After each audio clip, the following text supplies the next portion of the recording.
After a mysterious unnamed virus takes out every human being, Philip Miller is the last man on Earth. He has been living alone for the past year and is driving around America to look for more people. He goes to every single state, making announcements to empty cities and stealing artifacts and paintings from museums. After the failed mission to find humans, Philip decides to return to his hometown, Tucson. Still, at the last attempt to find someone, he writes "Alive in Tucson" on every billboard he can find. In Tucson, he goes to his shabby apartment and packs up all the necessary stuff before making his way to a gated community in the more lavish part of the city. He chooses the biggest house and declares it as his new home. He spends the next few days decorating the house with all the famous paintings, a mat from the White House, a dinosaur skull, Academy Awards, and many more artifacts worth billions of dollars. Nicolas Cage would be proud. Every day before going to sleep, Philip makes sure to apologize to God for masturbating so much and wishes that he sees the face of at least one woman before his death. Thankfully, there are still a plethora of cars that he can use to drive around. He goes to the grocery store in his underwear and breaks in using a gun. In only a year, he has completely forgotten basic decency, now that he has no one to impress. He also does everything that was just an impulsive thought before the virus, like destroying the pile of cans in the store and bringing hundreds of adult films home. To pass time, he plays racquetball with himself, uses lamps and aquariums as bowling pins, and crashes cars into each other. The chaos makes him feel a hint of adrenaline and helps him cope with the loneliness. After about a month, he starts to lose his sense of sanity. Moreover, being alone on his birthday reminds him of everything he failed to appreciate when life was normal. He misses his mother, his life, and humans in general. The scene cuts to a few months later. The grand mansion Philip lived in has turned into a dumping site. It is filled with plastic and cans that he never cleans up because there won't be a meaning to it anyway. He hasn't showered in days and has started living like an animal. The house lacks running water and the toilet is covered in plastic bottles. So instead, Philip makes a hole in the springboard and uses the pool as his toilet. He also fills a kid's pool with margaritas and bathes in it while simultaneously drinking from it. Let's hope he never gets the two pools confused.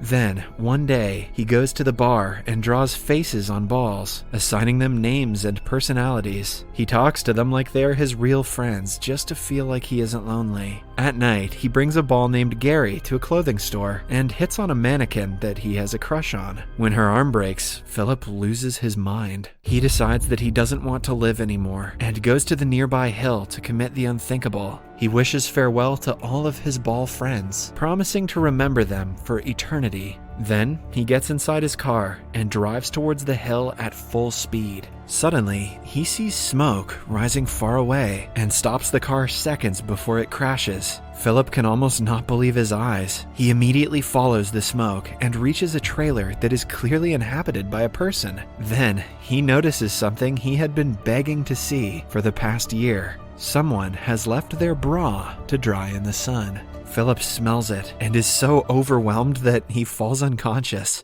When he wakes up, he sees a beautiful girl holding him in her lap. She seductively promises to fulfill his wishes and kisses him. Philip is enjoying the kiss before he wakes up and realizes he was dreaming. The girl in front of him is less attractive and older. She is performing CPR on him to bring him back. They pull away from each other, weirded out upon seeing another human after so long. Philip asks her where the beautiful woman is, until she points out he should be worried about his wet underpants instead. It turns out that he peed himself when he was unconscious. Even in a situation like this, Philip claims that he was swimming from the front side earlier, which is why his underpants are wet. He aggressively starts explaining that he did not pee himself, which makes the girl panic. She brings out a gun, asking him to stay away. Philip finally admits that he did in fact pee and is embarrassed. After both of them calm down, they introduce themselves. The girl's name is Carol. She used to be an analyst before the virus and has been wandering around America after everyone died. She saw the Alive in Tucson sign and came here to see if she really is the last person alive.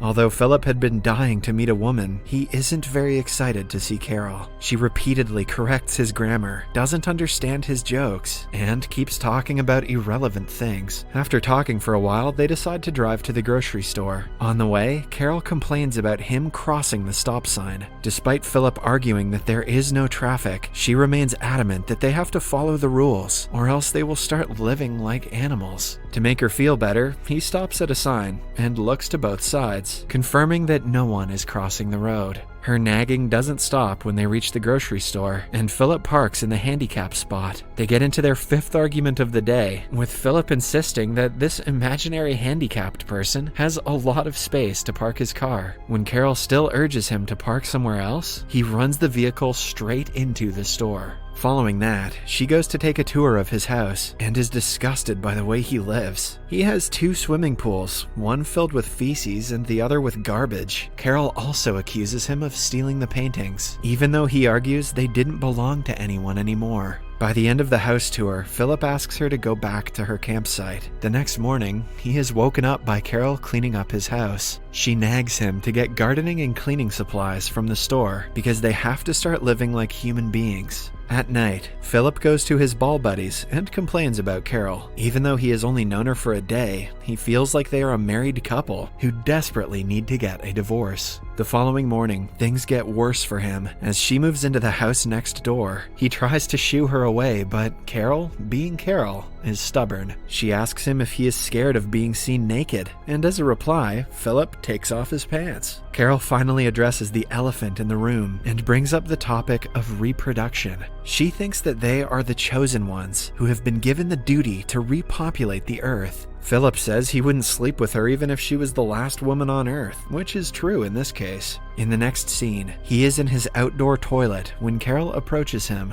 She wants him to find a way to get running water to their house. That way, they can grow tomatoes and other fruits. When he refuses to help, she tries to bribe him with fresh tomatoes, but he doesn't care. She should know better than to try bribing a guy who poops off a diving board.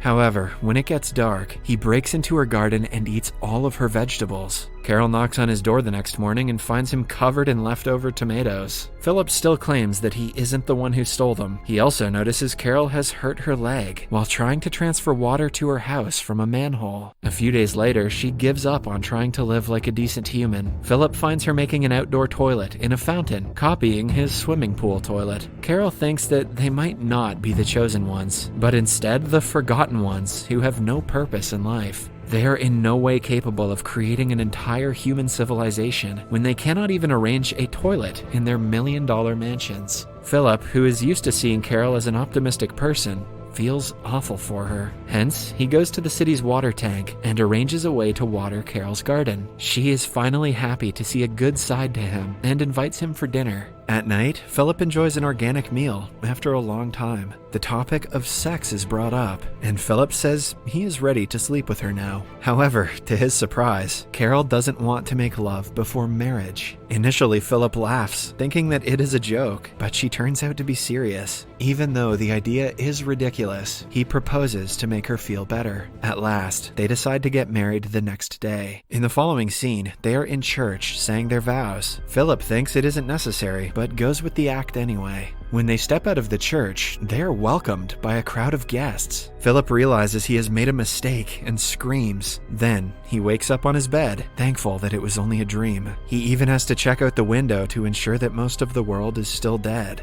A while later, Carol comes to his house with food. She thinks they should elect the President of the United States by voting. It is useless, but Philip elects himself and becomes the president unanimously. Then, the two enjoy spaghetti and raisin balls, which Carol thinks is a good alternative to meatballs. Following that, the day of the wedding finally comes. Carol prepares the decorations and cake, while Philip is tasked to get rings for them. However, instead of getting the rings, he throws a bachelorette party for his ball buddies, setting fire to random things in a parking lot. He even goes to say goodbye to the mannequin, telling her that she will always remain the love of his life. At the end of the day, he goes to the church, where Carol has prepared a recording that will officiate their wedding. After brief vows, it is finally time to exchange rings. rings. This is when Carol discovers that he didn't get them. She realizes she is the only one putting effort and calls off the wedding. Later, Philip knocks on her door, trying to talk to her, but she doesn't reply. Hence, he breaks down the front door with a hammer and enters the house. To his surprise, she has actually put in an effort to decorate it. She has even prepared a cake for them with his statue on top. Philip feels awful about what he did and apologizes to her. He also reveals that he doesn't really like her personality or the food she cooks, but even so, he is glad that she exists, because without her, he would not be alive right now. With that being said, Philip brings her out to do something special. In the following scene, they go to a jewelry shop where Carol gets all the rings she wants. They finally officiate the wedding and are declared husband and wife. At night, the two make love, but the experience is not how Philip thought it would be. Carol cannot stop talking throughout the night, making strange remarks that she thinks are hot. The next morning, she finds him playing racquetball in his home. Philip thinks she is going to nag him again, but to his surprise, she joins him in the game. They enjoy the rest of the day doing things like Philip normally does. They make fireproof suits and set each other on fire, run a bulldozer over beer cans, and go to meet Philip's ex-girlfriend, who is a mannequin. Carol talks to her for a while before beating her up for hitting on her husband. For the first time, Philip is glad that he married her and thinks that their life might be tolerable. As they are driving back home, they suddenly hit a limo in a junction. Shocked, Philip runs to the car and sees a beautiful woman come out of it. Just when he thought he was happy with his wife, he starts to regret their marriage.